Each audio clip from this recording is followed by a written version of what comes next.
No. Nos fuimos temprano al bosque de la Marquesa. Aprovechamos toda la mañana, desayunamos allá gracias a que el esposo de mi amiga cocinó en el asador.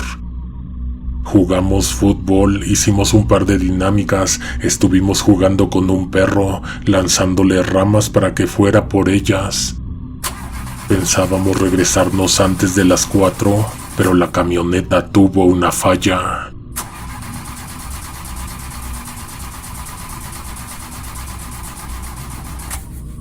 Fuimos a buscar a la entrada del parque si de casualidad alguien sabía de mecánica y nos podía ayudar. Nadie. De hecho, como ya estaban por cerrar, nos solicitaron que empujáramos desde allá lejos la camioneta y la sacáramos del parque para que ellos pudieran cerrar las rejas de la entrada. Nos tardamos en hacerlo como 1 hora, ya que había surcos, subidas y bajadas, además de que todo el terreno era irregular. Nos dijeron que nos iban a mandar a un mecánico, pero nos dieron las 6 y nadie llegó. A las 6 se produjo el atardecer. Cuando se empezó a hacer de noche, todos nos empezamos a poner nerviosos. Paramos 3 carros de aquellos que circulaban por la carretera, pero ninguno de ellos nos pudo ayudar. El perro que venía con unos amigos nos empezó a desesperar porque no paraba de ladrar. Hubo un momento en que ya no se veía absolutamente nada. Todos estábamos callados, menos el perro, que se volvía loco hacia los arbustos, como si estuviera viendo algo a un lado del camino. No escuchamos cuando alguien subió a la camioneta. A todos nos sorprendió el momento en que oímos que se encendió el motor. O sea, se compuso sola. Alguien encendió las luces e hizo avanzar la camioneta sin que alguno de nosotros estuviera a bordo.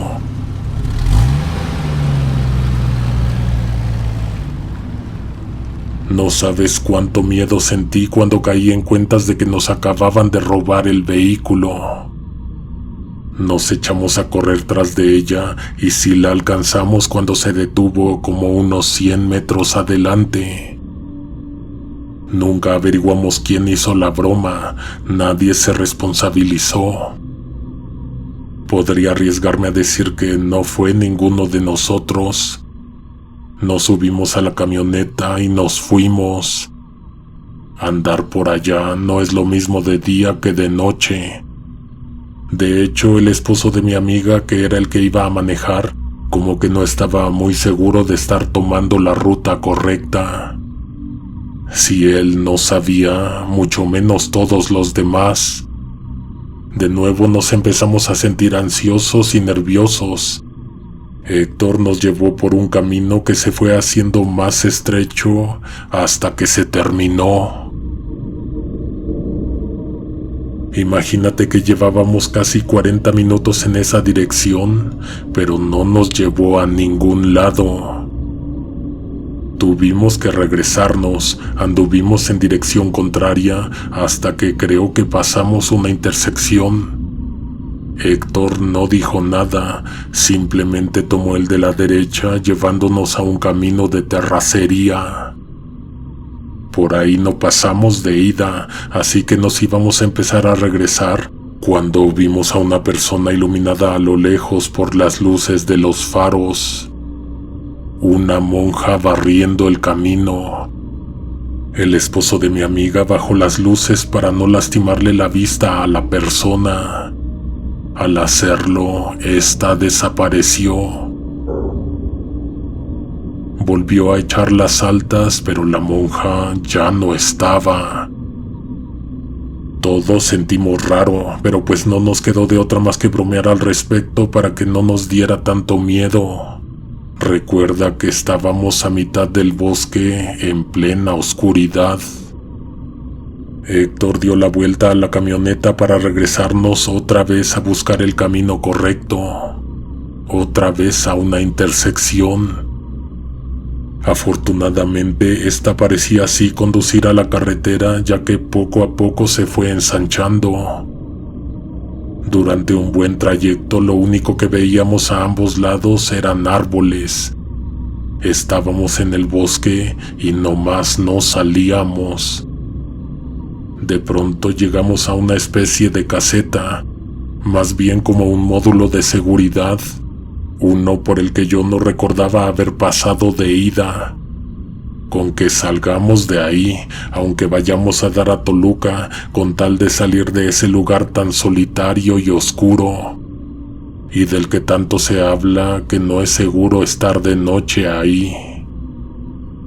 Estaba la caseta, pero aparentemente no había nadie. La pluma estaba levantada, lo que significaba que podíamos pasar. Honestamente, yo no estaba seguro de que fuera para salir. Parecía más que era para entrar. Cuando pasamos a un lado de la caseta abandonada, yo fui el único que volteó a ver hacia su interior. Fui el único que notó que ahí estaba la monja que los de adelante vieron barriendo a mitad del camino. Les dije lo que vi y les dije que me temía que no estábamos saliendo, que más bien estábamos entrando a un sitio. Ninguno conocía el lugar como para identificar dónde nos encontrábamos, lo cual era un motivo más para exasperarse. Llegamos otra vez al final de un camino, solo que en esta ocasión había algo, no solamente se terminaba la carretera, era una especie de convento. Mi amiga sugirió que seguramente habíamos llegado al desierto de los leones. Recuerda, ahí hay conventos y ermitas, pero yo la corregí. En el desierto de los leones había monjes, en donde nos encontrábamos había monjas. Casualmente, una de ellas salió a recibirnos, casi como si nos estuviera esperando. Ya después nos dijo que esperaba a otras personas, que si nos podía ayudar en algo. Héctor le pidió instrucciones para salir. Lo que ella le respondió aún me provoca taquicardia. Este camino y este convento no existen de día. ¿A poco nunca les han dicho que no se queden tan tarde en la Marquesa? Le dimos las gracias aunque no nos ayudó en nada y nos regresamos por donde venimos. Cada vez la tensión era más fuerte.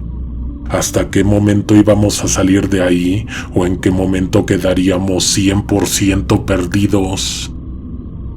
No eran ni las 11 de la noche. Cada cierto tramo veíamos monjas, ya sea a mitad del camino, a la orilla. Mi amiga dice que vio una en un árbol como si estuviera en un puesto de vigilancia. De repente parecía que ya habíamos salido y no. En una de esas, inexplicablemente volvimos a llegar al convento. ¿Y si nos esperamos a que se haga de día? Parecía una buena idea. La cosa es que a menos que todos lográramos dormirnos sentados, iba a estar imposible descansar. Sorprendentemente pudimos acomodarnos y en un momento hasta el perro dejó de jadear. Un golpe nos espantó y nos despertó a todos. Miramos hacia todos lados, pero no vimos quién podría haber sido. Allá a lo lejos, en un hueco que había entre la copa de 2 árboles por donde pasaba luz de luna, estaba una de las monjas, o la misma. Tenía una escoba, pero no estaba barriendo. Cada que nos encontrábamos con una de ellas, el perro se volvía loco. Nos movimos de ahí, nos fuimos a otro lugar en donde tampoco pasaban carros ni gente. Ahí estuvimos X cantidad de horas. A mí me pareció una eternidad. Además, nadie nunca pudo conseguir una raya de señal en su celular, así que no hubo ni llamadas ni localización en los mapas. Cuando amaneció, Héctor arrancó la camioneta porque adelante vio a un señor que caminaba a un lado del camino. A él le preguntó que cómo podríamos salir para la carretera libre a la Ciudad de México. El esposo de mi amiga le contó que habíamos pasado la noche en la camioneta porque nos perdimos. El señor inmediatamente nos preguntó que si no vimos a las brujas. A las brujas no, pero a unas monjas sí. Por eso, las brujas. Si no me creen, mírense el torso, dijo el viejo. Todos teníamos marcas que parecían mordidas y hasta ese momento ninguno de nosotros lo había notado. No traían bebés, ¿verdad? No, ninguno. Qué bueno, porque las brujas se llevan a los bebés.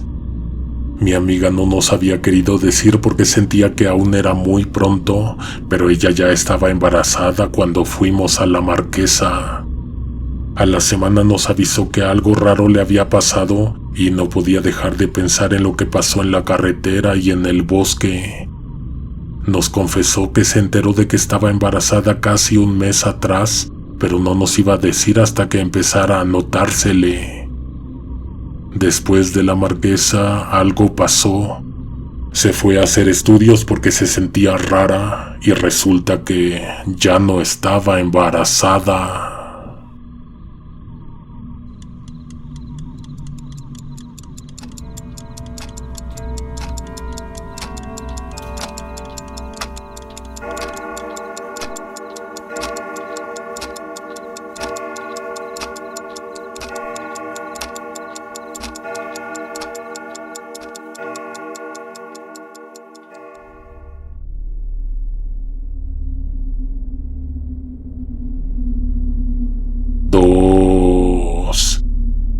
En el 2017 visité por última ocasión Atlisco.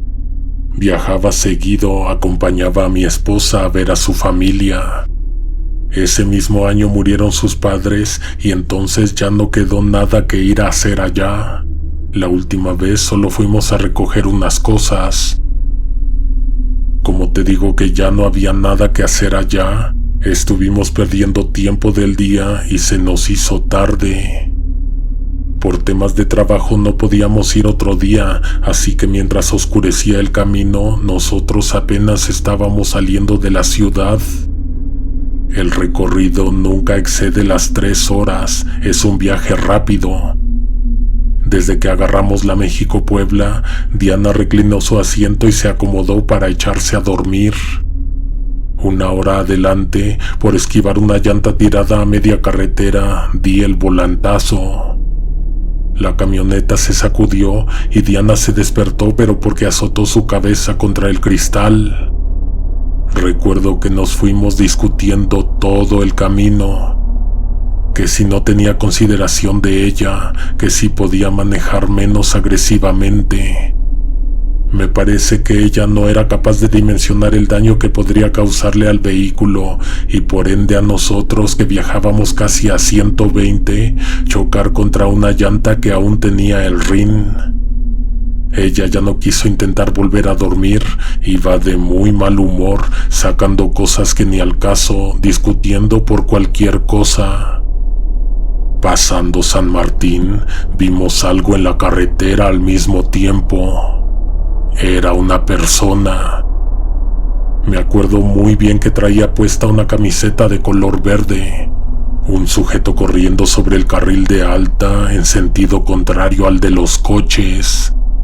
Sentimos esa clase de espanto, ese frío en la espalda, la frente perlada de sudor. Todo eso que se siente cuando sabes que está a punto de ocurrir un accidente.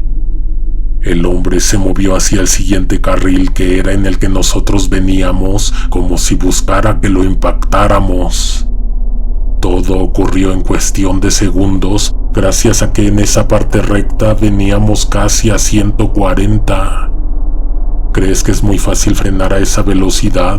¿Maniobrar? ¿Esquivar a una persona que busca ser atropellada? No sé qué le hizo pensar a Diana que sería buena idea accionar el freno de mano sin avisar. Al momento en que yo viré el volante para esquivar al sujeto, ella levantó la palanca. Las llantas se barrieron y el carro empezó a girar sin control. Me encogí de hombros y contuve la respiración, esperando el momento en que la camioneta golpeara violentamente contra el muro de contención. Por el contrario, fuimos a dar hasta el acotamiento. Nos salvamos de que se volcara el carro. Me parece que fue gracias al ángulo en que chocó contra la barrera de seguridad que ya solamente nos deslizamos en línea recta, como unos 50 metros. Podría decir que ella tuvo la culpa por jalar el freno de emergencia. Sin embargo, mi hermano dice que esto nos salvó.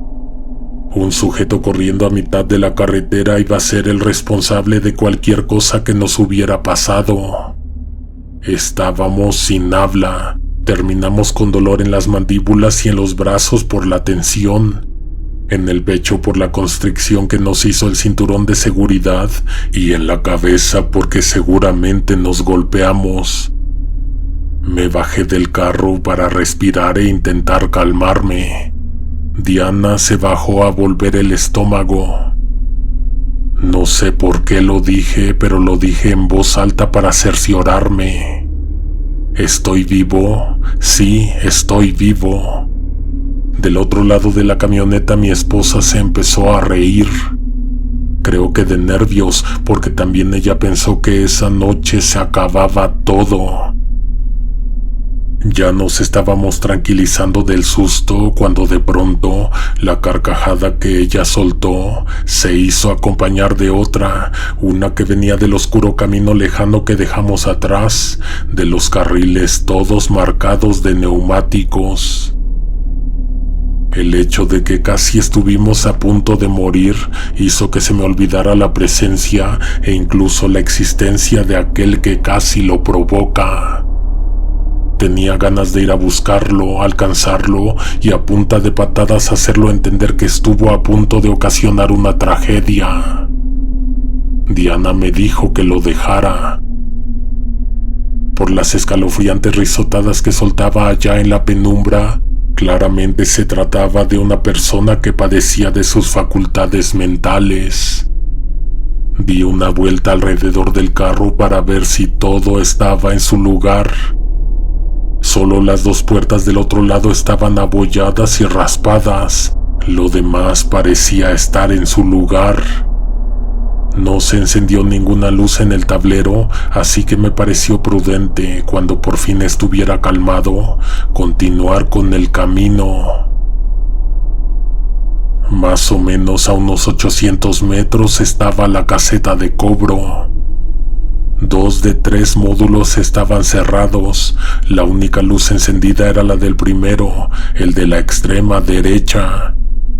Como no vi ni una patrulla ni módulo de la policía, a la cajera le dije lo que nos pasó, que una persona aparentemente enferma estaba corriendo a mitad de la carretera y que a nosotros nos sacó del camino, casi provocándonos un fuerte accidente. La cajera se persignó. Eso significa que hoy va a haber un accidente. Pero pues no se quede así, háblele a alguien, repórtelo con la policía. ¿No tiene ahí un radio? La cajera nos dijo que no se puede hacer nada, que de hecho la persona que vimos avisa que va a haber un accidente. ¿Avisa? ¿No será que esa persona causa los accidentes? Te juro que hasta ese momento yo no había entendido qué fue lo que nos pasó en el camino. Tampoco Diana sabía, pero dice que sí lo llegó a pensar. Lo que vimos fue una aparición. La cajera y otras personas de por el rumbo saben que ahí ocurren accidentes muy seguido, en el mismo punto de la carretera. Una persona se aparece, descrita tal y como mi esposa y yo la vimos. Los camioneros que ya saben para qué la esquivan, a final de cuentas es un fantasma. Cuando estaban modernizando la carretera, esa persona murió. Se dice que era uno de los trabajadores. Quién sabe dónde estaba y quién sabe en qué momento desapareció. Que se supone que en la noche en que echaron el pavimento fue la última vez que lo vieron. La mañana siguiente, cuando fueron a inspeccionar, se encontraron con que el cuerpo estaba fusionado con el camino. La capa de pavimento no es muy gruesa como para cubrir su cuerpo completo. Sin embargo, recuerda que momentos después de que se vierte el material, pasa una aplanadora. Fue imposible retirarlo todo. La cajera nos contaba esto cuando llegó otro carro y nos pitó para que siguiéramos avanzando. «Pasen allá», nos dijo ella mientras señalaba hacia donde se terminaba la estación. Había un calvario, una cruz y una placa con el nombre de una persona. Arriba había una manta y estaba su foto. Dicha manta estaba firmada por una empresa de transportes. Diana le prestó mucha más atención que yo. Dice que había ofrendas ante los pies del Calvario, cosas que dejan los camioneros y transportistas que pasan por ahí. Le piden al muerto no ser ellos quienes sufran el accidente. Nos fuimos temblando a casa de mis suegros. Allá no nos encontramos a nadie, así que ni siquiera nos entretuvimos. En menos de una hora ya estábamos de regreso en el camino. Pasamos la caseta, continuamos. No lo podíamos creer. Del otro lado había una ambulancia, una patrulla, un Jetta blanco partido por la mitad y un hombre con camiseta verde contemplando la escena.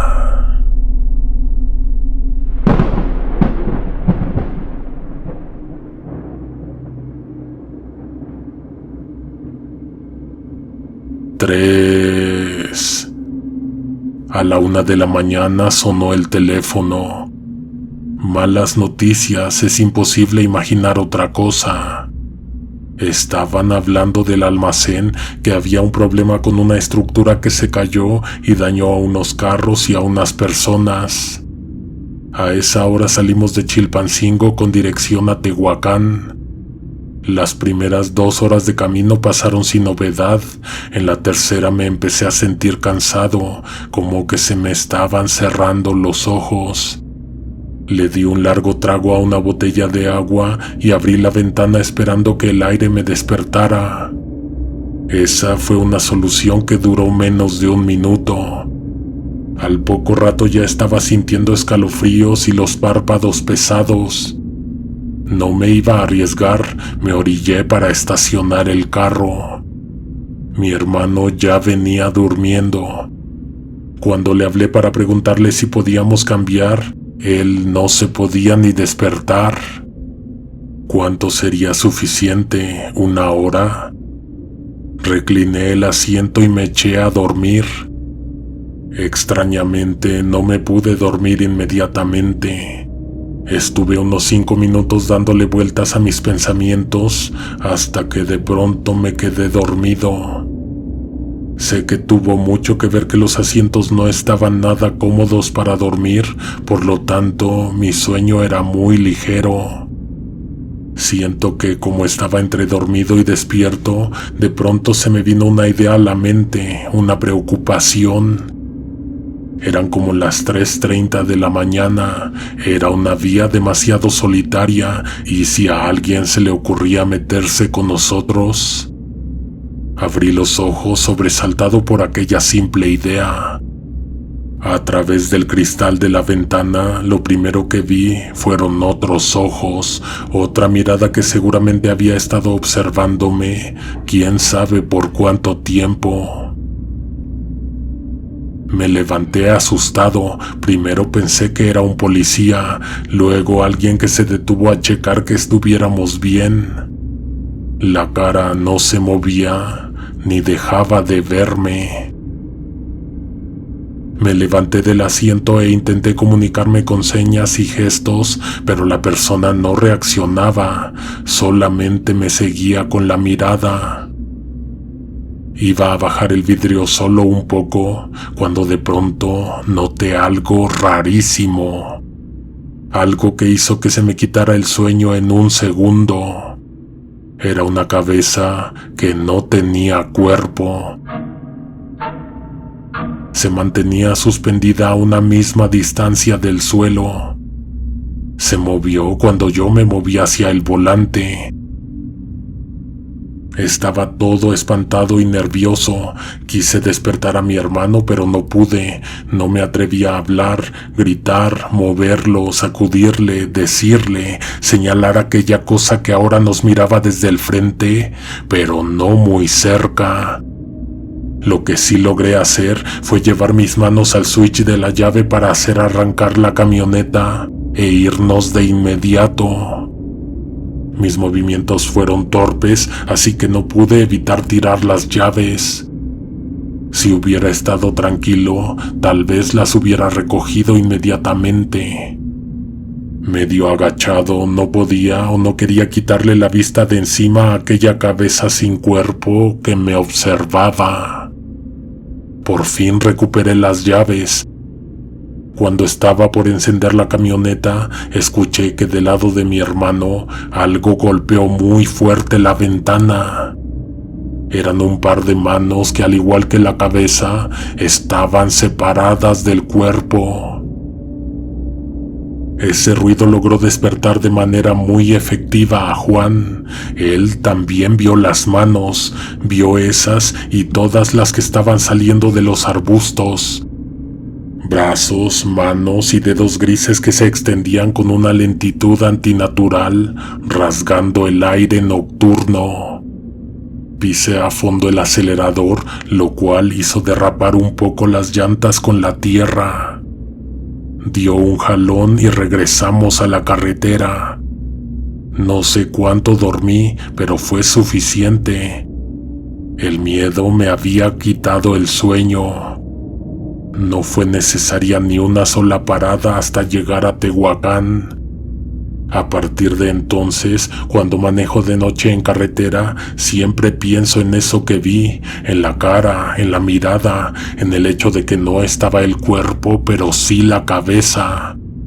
Sobre todo vuelvo a sentir el escalofrío que me provocó ver que cuando nos íbamos, la cabeza me sonrió.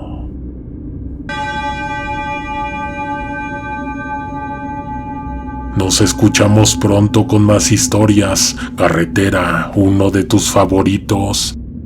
Suscríbete para que no te los pierdas. Activa todas las notificaciones para ser de los primeros en escuchar. Hasta la próxima. Alguien te observa en la oscuridad.